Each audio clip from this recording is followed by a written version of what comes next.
అందరికీ నమస్కారం అండి. అందరు ఎలా ఉన్నారు? ఇక ఆంధ్రప్రదేశ్ రాష్ట్ర వ్యాప్తంగా ప్రభుత్వ ఉద్యోగులు ఎవరైతే ఉన్నారో వారందరికీ కూడా మరో ముఖ్యమైన అప్డేట్ అయితే రావడం జరిగిందనమాట. ఆ అప్డేట్కి సంబంధించినటువంటి పూర్తి ఇన్ఫర్మేషన్ అనేది ఈ వీడియోలో వెళ్ళి తెలుసుకుందామండి. ముందే వీడియో చూసిన ప్రతి ఒక్కరు కూడా వీడియోని తప్పకుండా లైక్ చేయండి. చాలామంది వీడియోస్ ఉన్నారు కానీ సబ్స్క్రైబ్ అయితే చేసుకోవడం లేదండి.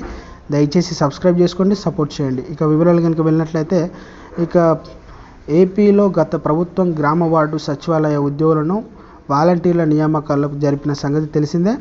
ఎన్నికల ముందు వాలంటీర్ల పెద్ద సంఖ్యలో రాజీనామాలు చేయడంతో ఇప్పుడు వారి పరిస్థితి ఇక ఆగమ్యంగా గోచంగా మారిందన్నమాట. అయితే ఇంకా 40,000 మంది ఉద్యోగులు మిగిలినట్టు తెలుస్తుంది. వారిని వివిధ ప్రభుత్వ శాఖల్లో తీసుకునేందుకు కసరత్తులు జరిగాయి.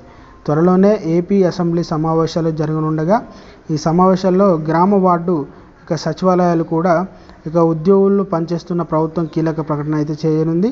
ఈ నేపథ్యంలో రేపు అంటే మంత్రి డోల బాలవీరాంజనేయ గారు గ్రామ వార్డు సచివాలయ ఉద్యోగులకు సంఘాలతో సమావేశం కానున్నారన్నమాట.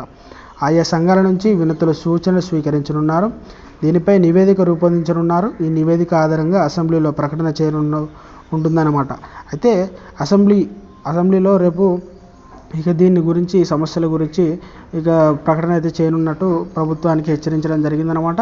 ఇక త్వరలోనే ఏవైతే వీటి సమస్యలపైన రావాల్సిన పెండింగ్ డిఎల్ కానివ్వండి, మిగతా ఏవైనా ఏరియర్స్ ఉంటే అవన్నీ కూడా క్లియర్ చేసేందుకు ప్రభుత్వం సిద్ధంగా అవుతున్నట్టు సమాచారం అయితే అందిందనమాట. సో ఫ్రెండ్స్, ఇది ఈరోజు అప్డేట్ అండి. వీడియో నచ్చితే లైక్ చేయండి, ఛానల్ని సబ్స్క్రైబ్ చేసుకుని సపోర్ట్ చేయండి. Thanks for watching.